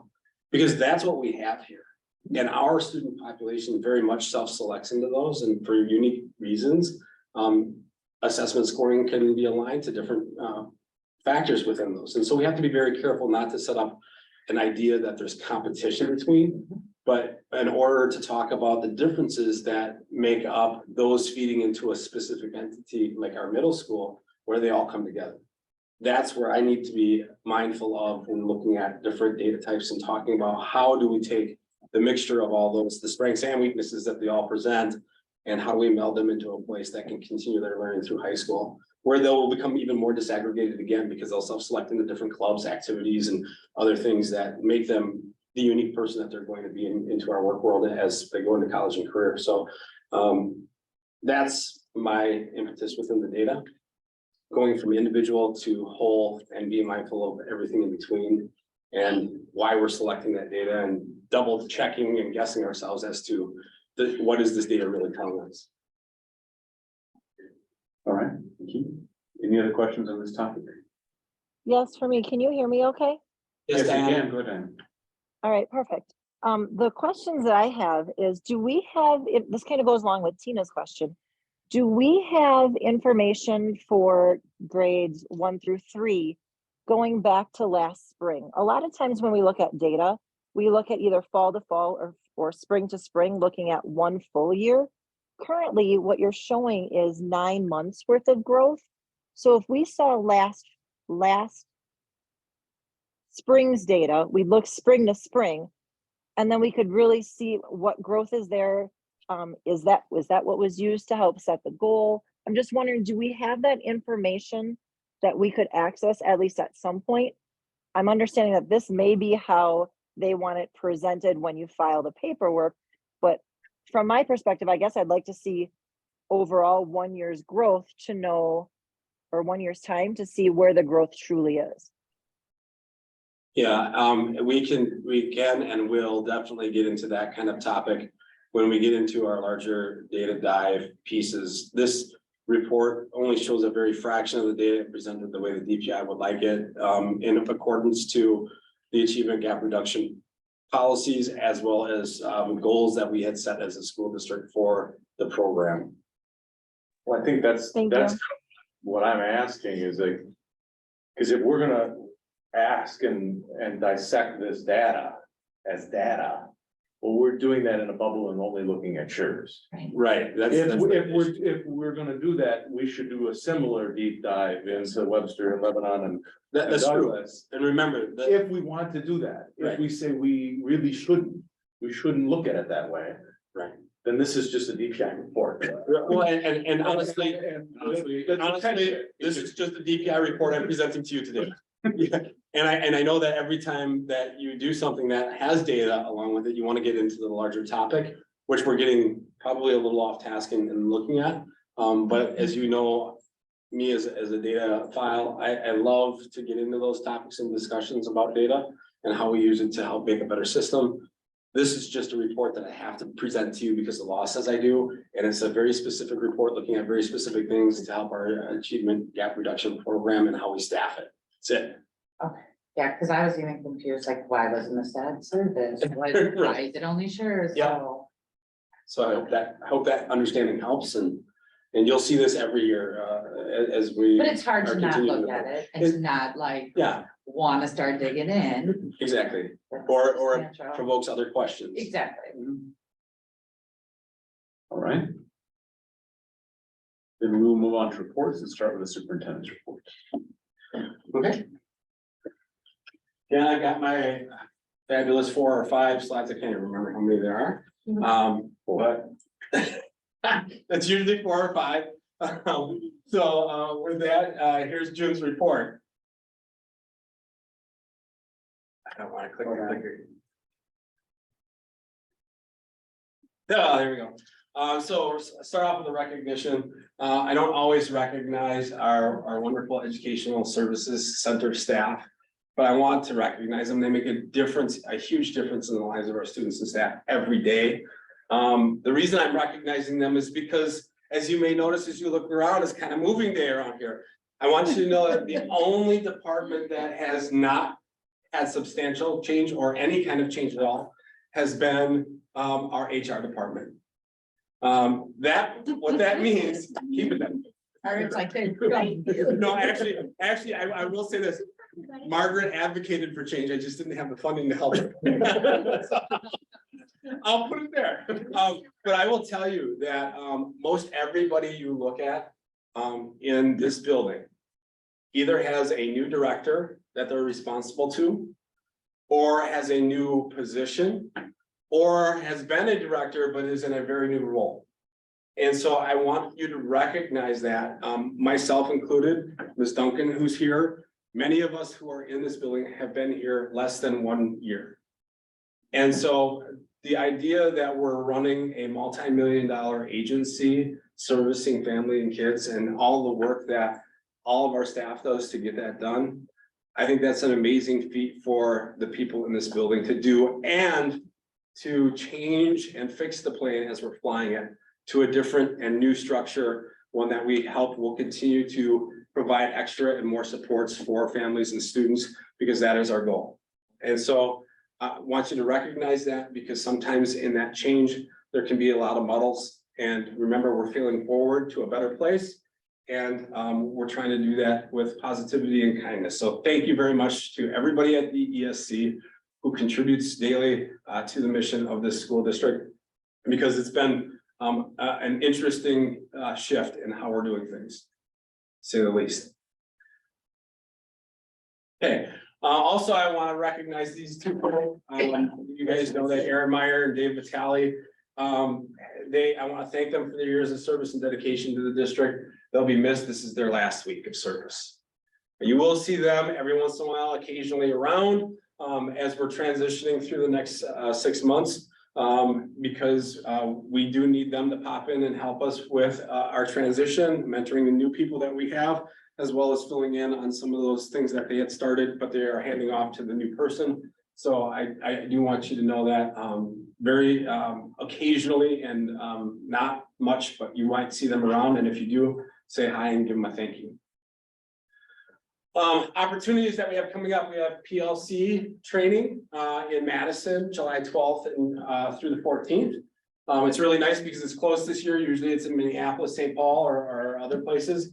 So our staff can go and learn during the day. They'll have a brief evening meal where they talk about their learning and how they forward it. And then they will come back the next day, but we don't have to pay overnight, and they can get with their families. We have an Avid Summer Institute in Minneapolis, July 25th through the 26th. As you know, the building level programs at the middle school and high school have a concerted effort on a reboot this year, and to talk a little bit more about, instead of just the elective, but building wide acceptance of Avid and Avid strategies. And so this year they're going with a focus on that. They have a 30, 60 and 90-day plan that they're moving forward with, and they're coming back from the Summer Institute to expand on that program plan with their whole building. Also, I have the opportunity again this summer to go to the Superintendent Summer Legal Conference in July on the 25th through the 28th. Every year we learn about new things. What I am very interested in this year is the Title IX reboot that's coming in October, and to see what kind of foreshadowing we're going to get around Title IX and what that reboot looks like in October under the Biden administration. Also, we've got ongoing math work at all levels. As you know, that we're moving into a new math series, and we have different levels of engagement throughout the elementary all the way through high school, in different levels of piloting and or bringing on new materials. I highlighted last month that Go Right Way is looking for drivers. I want to highlight it one more time again today, because if we don't get enough drivers by the time school starts, we're going to end up having all sorts of continued issues, especially with those extracurricular routes and sporting event routes and or field trips. We have a lot of field trips at the beginning of the year. And so the more drivers we can get, the better. They have actually 2 events coming up on July 15th and the 22nd at the high school parking lot, where you can take a try driving a bus. And if you like it, we will help you get hired from this. Also, another thing that we're doing is we're trying to really lean into things like our paras and so on to try to be able to flex their schedule so that they can also have driving opportunities with Go Right Way. Again, that's not us hiring them extra, it's them going to work for a different company, but us being very mindful and being flexible because they support what we have for our needs. And so again, if you have a chance or opportunity to do that, and here's some important reminders of meetings coming up. So I have a question on that, last slide there. Yeah. We have board development on the same day as the fiscal management. Are we going to just double stack those that day? Are we going to look to move one of them? I can tell you which one's not moving. Okay. Yeah, I didn't even put the special meetings on here. I just put the regular meetings of the. So it depends, if your agenda can be constrained to a small amount of time, then you could double stack, otherwise you'll have to. They're both starting at the same time. Yeah, we can move them. Correct. We'll just, okay. All right. Any questions or comments on that report? All right, fiscal management. All right, we met on Wednesday last week, 5:30. Everyone was in attendance except for Mr. Smith. We had one question, the payment report. This was interesting. We had a purchase of a large vehicle for the district, which was over $50,000. The question I had was, do we have to go to bids on that? What I found out from Ms. Duncan was, we get government pricing on these, so don't give bids because we get the same price where we go on it. So that was interesting there. CISA contracts, we discussed these, something we've been doing every year, annual CISA agreements. The committee discussed, and we're going to recommend these come to the full board. Furniture purchase, you will see on the docket tonight. This was some ESSER $3, $150,000 for budgeted funds. There was included a list of purchases for furniture for different schools in the district. You will note that Lebanon is not on this list. This was asked and they just did not provide anything. It's not that they were left out for any way. They just didn't ask for anything. Purchase over $20,000. We just had one. It was for copy paper, and they had 3 bids, and it was very well done, and gave us all the information of it. So that one went right through. And district projects update. The dust collection system is moving forward. We are in the they just had a kickoff meeting the last week. And we're getting ready. They're going to start pouring the concrete, couple weeks. Yep, barring weather, we're good there. And then we should have things moving into September, October for that, but shouldn't be any, conflict with classes or anything with that one. So we're good there. And Ms. Duncan provided us with the, preliminary budget, which you will also see in the agenda tonight. We still have a deficit being projected on that. This is preliminary. Because we're still waiting for more information from the state, and we did ask to make a delineation on the budget for what things we're using for ESSER dollars and that, so we can clear that up, because there were some questions on, hey, why are we spending on this, that it was ESSER money. So we're gonna go through that. And we had no further business. We adjourned at 6:06. Questions or comments on that report? All right, thank you. HR? Yes, we met on Monday, June 19th. We had moved our meeting to 5 o'clock because there was a special board meeting immediately following that. All of our members were present, along with others. We reviewed our consent agenda as far as that goes, and we have a resolution on that tonight for the staff appointments, resignations, terminations. There should also be a resolution for the summer schools? Staff? It is. I think, is there? Okay, all right. Okay, excellent. There's a resolution as far as the summer school staff, because that's always separated out. And then, Margaret is working on her support staff compensation proposal. She's getting different quotes from possible vendors. We all wanted to make sure that that work could, continue to move forward, because the summer is a good time to be able to do that and, to be able to, evaluate what that looks like. Let's see. In discussion of vendor selection, Fred recommended exploration of a tiered bidding purchasing procedure. Jared recommended a referral of the discussion about purchasing procedure to the fiscal committee. So we did have that as far as an extra little discussion there. And then as far as our agenda planning, anticipated topics for the July meeting include the consent agendas, employee satisfaction survey results. So we will have Bill there from the school perceptions to be able to interpret the data and things like that we have from the staff surveys. Let's see, and then also an overview of the administrator performance evaluation process. And then we did go into closed session for the purpose of considering employment, promotion, compensation, or performance evaluation data of a public employee. No decisions were made while in closed session, and we adjourned at 6:04 p.m. Our next meeting is Monday, July 17th at 5:30. Thank you. Comments or questions on that report? Hearing none. Ed Services. Yes, Ed Services met on Tuesday, June 13th. All members were present, plus a couple of others. It was content light and structure heavy. For those who were there, Dave, Lori, Diana, and Craig. Jenny and I had met prior, and we were trying to improve the overall operations of Ed Services. And one of the ways that we decided to do that, or at least attempt going into the new school year, was to do a report, a present, and then a discuss. And so we're gonna try to have Jenny report at the beginning of each one, much in the way that Jared reports here. So any open action item, anything lingering, anything, hey, we said we'd get back to you and we told you, hey, what the answer to that was going to be.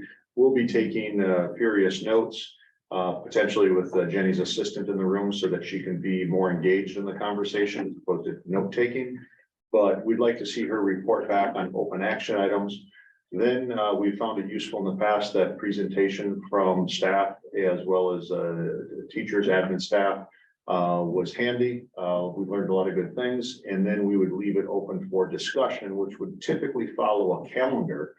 However, if there were things that we learned in the presentation, we could then not table them, but revisit them at the next meeting such that they could make it to the calendar and we could stay in compliance with open record laws and discussing what we're gonna, putting out there what we're gonna talk about. So the hopes here is to keep this to an hour-and-a-half meeting. We never did that last year. And also keep it such that we are not delving into things that we should not be delving into, and keeping it focused on those things which staff and board need to work collectively together on. So between those two, which was the function and the form of the meetings, as well as the calendar topics for the following year, was the heart of the discussion.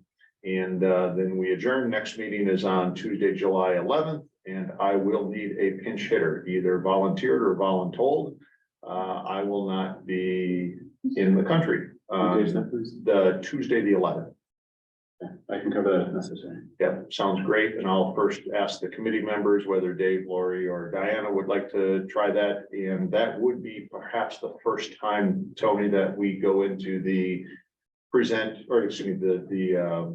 report, present, discuss format. We're still not 100% sure that we're going to figure it out the first time, but we're going to give ourselves July and August before we hit where teachers' days start in the cabinet starts being impacted. So that's the plan, but I'm nearly 100% sure we're not gonna nail it. But we'll fall forward, and I'm almost disappointed I'm not gonna be there. Well, Well, we're gonna work on it. I think that it was a I think we'll lively, make progress. it was a lively discussion and we know where we want to go. It's just a matter of how to It's get good to know where there. you all stand here. All right, good. So, anyway, Going right now. between Diana, Dave and Lori, I'd rather rely on the three of you before I rely on Tony, just because you're in services and he's already busy enough. But if you guys, if you want to work with Jenny, that's great. And I can meet with you the week ahead of that to discuss the next topic, but I won't be here that full week. All right, comments or questions in that report? I will briefly touch on policy in Craig's absence. So the largest item in the policy meeting, we've traditionally relied upon WASB to provide guidance to us in terms of policy recommendations, boilerplate language to use, etc. There was a presentation from an organization called Neola, who does an alternative type service. I have worked with Neola in the past when I was on the board in Ohio, so I was very familiar with them. So there was a presentation by them, and the committee's next plan of action was to bring us back at their following meeting in August, and that included, Neola provided a cost breakdown for the services.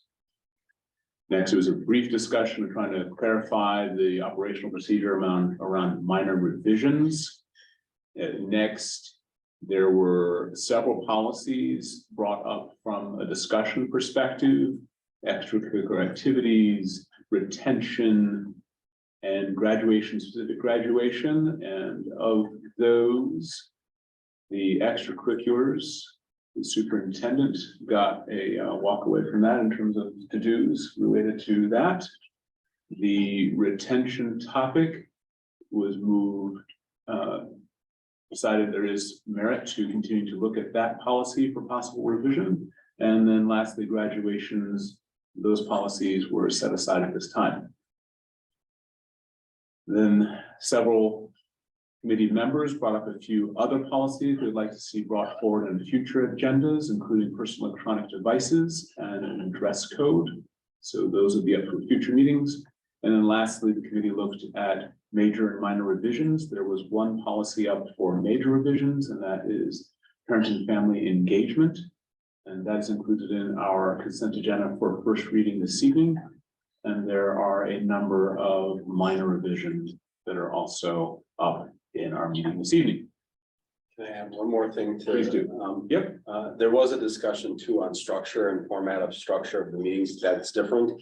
Instead of having the minor revisions come back to policy from the superintendent / Lynn's standpoint. Lynn is the one who goes through and comes through those for minor revisions. They're gonna come directly to the board on a monthly basis instead of waiting on a bi-monthly basis to tackle those. So that way we can maybe get through. The committee will get a copy of it. Yeah, they'll get a copy of it. They'll, And if there's anything that they think needs to be discussed, it'll be discussed at at the policy, or it won't go for a first reading. well, actually, if they see something in the document, they're to email me. Right. Before it comes to the board. Right. We're really skipping the policy discussion on those minors. Going through policy, they're on the agenda, you're just most likely not talking a word. Every other month, Dave. Because Only we every don't- other month. We meet Yeah. every other month. So we That- can keep them Lynn can still. keep the funnel going. This is an off months, they Yes, they continue can to. continue, move without- it'll yeah. help us get those. Just the minors. Those Just ones where we're changing the, We're changing district to WUSD. WSD, so Yeah. here's now we can change from WSD to district. That's correct. just like those. Capital board, administrator, superintendent. When those then come on for the first read or second read to the board, can we demarc those within the names of the policies that these are minor revisions or something, because there's 12 policies tonight and one of them is a major revision? See what I'm saying? Is Yeah, it would be helpful. You have to figure out a way to do that. Figure a way to just Okay, do that. we can probably do that within more docs. Yeah. Yeah, that's a good idea, to suggest. In additional comment on Neola, it seemed, and I don't wanna, I'll speak for myself, well, the way I read the room was that there was a lot of merit to it, but it wasn't a small commitment and a small change to the way that we do business. Right, no, it's not. And so, Tony, I don't know how we want to, I'd feel more comfortable as a full board discussion and the implications of it as opposed to just doing it in policy. So I don't know if and we were all gonna let it sort of sink in for a month while we're thinking about the pros and cons. Yeah. I think we just need to mean, I don't want to have Scott Brown come back and present again. But if Jared, you wanted to put a summary, or Craig wanted to put a summary, or Tony, your experience working with them, given that they're Northeast Ohio. Yeah, that's where they got their name from. I didn't even put 2 and 2 together. You probably already knew of them. But we have to figure out a way to come to a resolution on that, or a direction, and I don't think we still felt like we had enough, I don't want to say evidence, but enough pros and cons to make that decision, although nobody was against it. It's just a big change for us. Yeah, And I don't know how to make that it's more of decision. a cultural change Yeah. to how we do business around Right. policy versus anything. Yeah. And we can go into more detail, but you know, some schools or organizations feel like if somebody else is managing your policies, are you in control?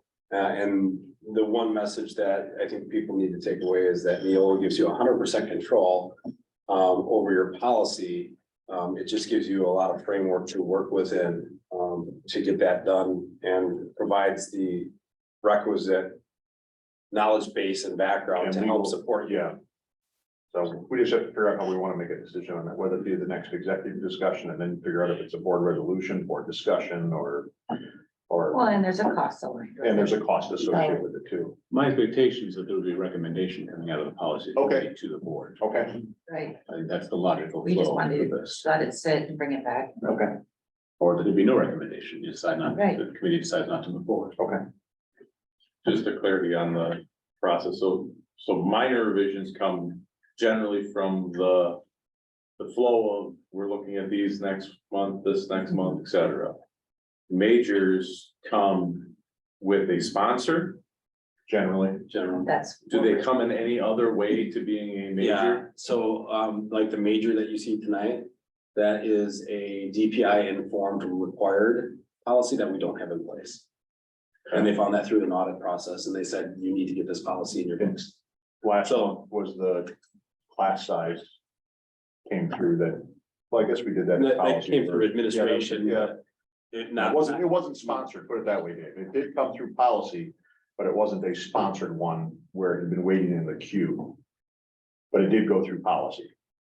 So majors don't come to the board unless they go through policy. Well, no, I'm just trying to figure out how they become a major. It's either identified by the committee, or it's coming forward from administration based on the information that they have. Right, identified either from the as necessary. DPI or state or federal law change or those kinds of things. All right, Feedback on my previous comment, with this policy that came in tonight, the one with the major change, looking at this. There were no changes because this is a new policy. That's correct. It's a policy we didn't have in place that we need to have in place. We need to make that clear. There's no yeah. understanding of this. I'm looking at this going, okay, what did we change? And I was hoping that I would like to be the clean version. It's the last one. I was even, when I got to policy, I was confused on that too. Can Parent and we, Family engagement policy. can we do new policy instead of can we have a major, minor, new? Sure. I mean, I know it doesn't happen often, but that would have, it would I make mean, it a we little bit did what, more, 3 new policies this last year. yeah. So I mean, maybe that would give it its own categories, or Even if it's just the naming convention of the file and board docs, something, yeah. Okay, we'll look to try to implement something better around that. any other questions or comments on policy? All right, then we'll move on to the consent I don't- agenda.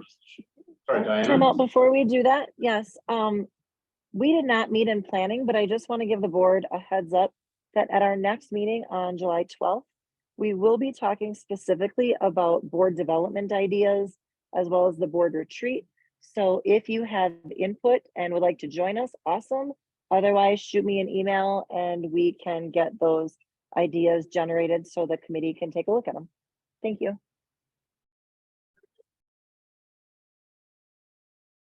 All right, thank you. Next item is resolution 9234, consent agenda. This includes board meeting minutes, our committee summaries. Under staffing and personnel, you have resignations as well as appointments, the approval of bills, and the first and second reading of policies. There are no second readings, but as we've just discussed, there are a number of first readings. Do I hear a motion on 9234? Can I have a motion first, then we can do a question? So moved. Second. Moved by David, second by Lori. Question. The agenda items under for the first read of policies. It says at the recommended action below that there are no board policies up for a first reading. Oh, there's a little note there. Yeah, that needs to be, just remove that. please. Yep. All right, thank you. This time we'll find print right above the fines. I see. Just confused. All right. Any other comments or questions on the motion? Hearing none, roll call vote, please. David Schrader, Yes. David Smith, Yes. Fred Yant. Yep. Lori Holland, Yes. Diana Johnson, Yes, Tina Johnson, Yes. Tony Arnett. Yes, and the motion carries. This takes us to action items. We have 5 resolutions this evening. The first one is 9235, which is our CISA 1 contract. Do I hear a motion on 9235? Motion. Second. Moved by Fred, seconded by Tina. Comments or questions on the motion? Hearing none, roll call vote, please. David Schrader, Yes. David Smith, Yes. Fred Yant, Yes. Lori Holland. Yes. Diana Johnson, yes, Tina Johnson, Yes. Tony Arnett. Yes, and the motion carries. Next is resolution 9236, our contract with CISA 2. Do I hear a motion? Motion. Moved by Fred. Is there a second? Second. Seconded by David. Comments or questions on the motion? Hearing none, roll call vote, please. David Schrader, Yes. David Smith, Yes. Fred Yant, Yes. Lori Holland. Yes. Diana Johnson, yes, Tina Johnson, Yes.